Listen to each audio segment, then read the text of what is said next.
আমার নাম মধু। আমরা তখন গ্রামে বসবাস করতাম। 8-10টা গ্রামের মতো আমাদের গ্রামটি ছিল খুব শান্ত ও কোলাহল মুক্ত। তখন সাধারণ মানুষের বাড়িগুলো পরস্পর থেকে বেশ কিছুটা দূরে তৈরি করা হতো। শহরের বাসা বাড়িটির মতো কাছাকাছি হতো না।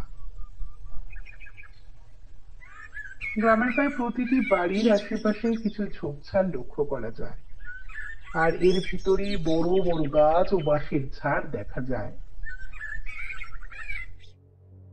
গ্রামে আমাদের বাড়িটির একটি বিশেষ অবস্থান ছিল।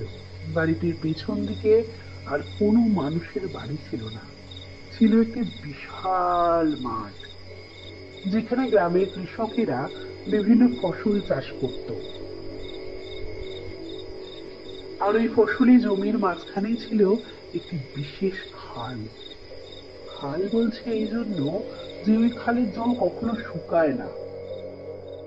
অন্তত এত বছর ধরে বসবাস করা গ্রামের কোনো মানুষই ওই খালটিকে জলশূন্য অবস্থায় কোনো দিন দেখেনি। গ্রামের বিভিন্ন বাড়ি থেকে অনেকগুলো হাঁস ওই খালের জলেতে সারা দিন সাঁতার কেটে বেড়াতো। আর ঠিক সন্ধ্যার আগে আগে ওই হাঁসগুলো আর ছাগলগুলো নিজ গৃহস্থের বাড়ি ফিরে আসে।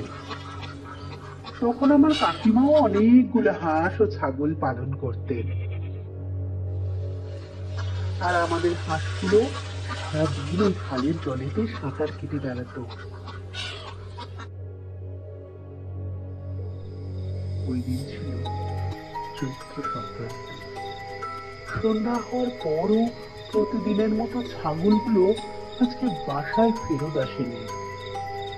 আমার কাকিমা অনেকক্ষণ অপেক্ষা করার পর আমার বোনকে নিয়ে ওই খালের দিকে রওনা হয়।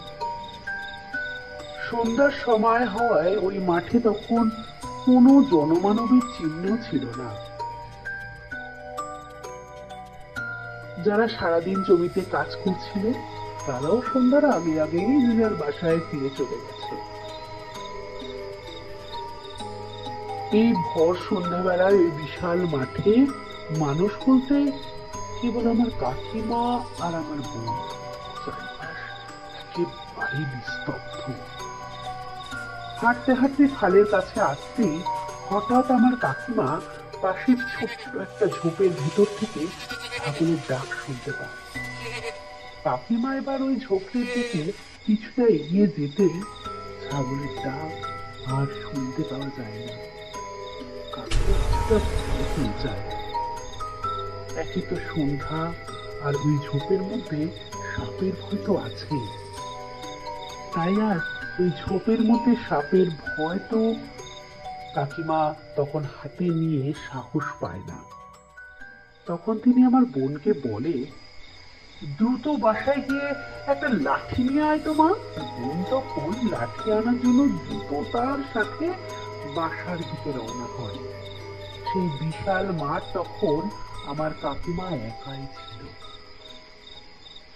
হঠাৎ তিনি খেয়াল করলেন পেছন থেকে, অর্থাৎ ওই খালের দিক থেকে মাটি কাটার মতো একটা শব্দ ভেসে আসছে।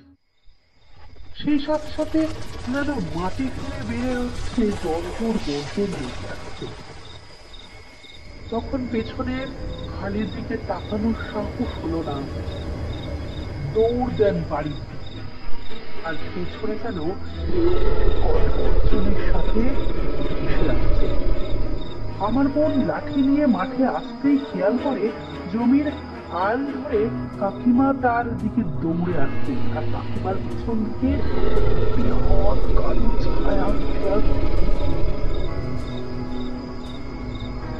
সেই দৃশ্য দেখে আমার বোন যেন সেখানে থমকে দাঁড়িয়ে গেল এবং তার হাত থেকে লাঠিটি সেখানেই পড়ে গেল। মা তখন দৌড়াতে দৌড়াতে আমার বোনকে বললেন, মা তুই দৌড় দে, দ্রুত বাসার দিকে চল। মায়ের কথাতে আমার বোনকে যেন তো ছেড়ে দৌড় শুরু করলো বাসার দিকে। জমির আইল দিয়ে কাকিমা ও বোন অনেক কষ্টে দৌড়ে আমাদের বাড়িতে পৌঁছালো।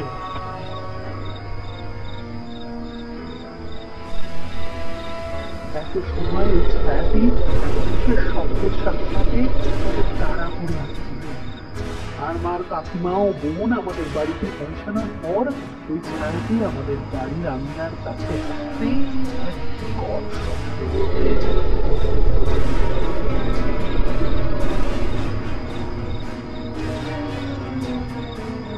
এদিকে আমার কাকিমা ও বোন অনেক কষ্টে বাড়ি প্রবেশ করেই তাদের অবস্থা ভীষণ খারাপ হয়ে যায়।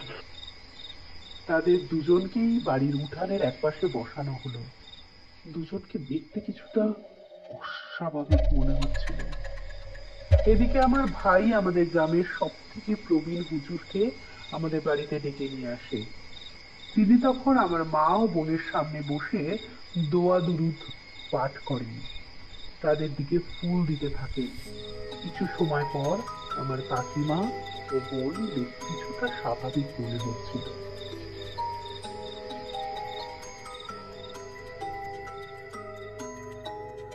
তখন হুজুর তাদের সাথে কি ঘটেছিল তা জানতে চায়। আমার কাকিমা ও বোন তখন সন্ধ্যার সমস্ত ঘটনা খুলে বলেন। এদিকে গ্রামের অনেকেই ততক্ষণে আমাদের বাড়িতে এসে হাজির হয়েছেন। সকলেই ভালের কালো ছায়ার কথা শুনে কিছুটা ভয় পেয়ে যায়। তাদের মধ্যে অনেকেই এই ব্যাপারে হুজুরের কাছে জানতে চায়। তখন হুজুর সবাইকে বলেন, ওই খালটার জল কখনো না শুকানোর কারণ হলো ওই খালে জল আসে এক শ্মশান ঘাট থেকে। আর আজকের দিনটি ছিল চৈত্র সংক্রান্তি, আর তার উপর সন্ধ্যাবেলা ওই মাঠে একা এক মহিলাকে পেয়ে আক্রমণ করে বসে কোন এক দুষ্ট আত্মা। কিন্তু ওনার গলায় মাদুলি থাকার কারণে ওই দুষ্ট আত্মাটি সহজে কিছু করে উঠতে পারেনি। আর অনেকদিন আগে থেকেই এই বাড়িটি দোয়া দরুদ করে বন্ধ করে রাখা ছিল। তাই ওই দুষ্ট আত্মাটি বাড়িতে প্রবেশ করতে না পেরে হুঙ্কার দিয়ে উঠে থেমে যায়।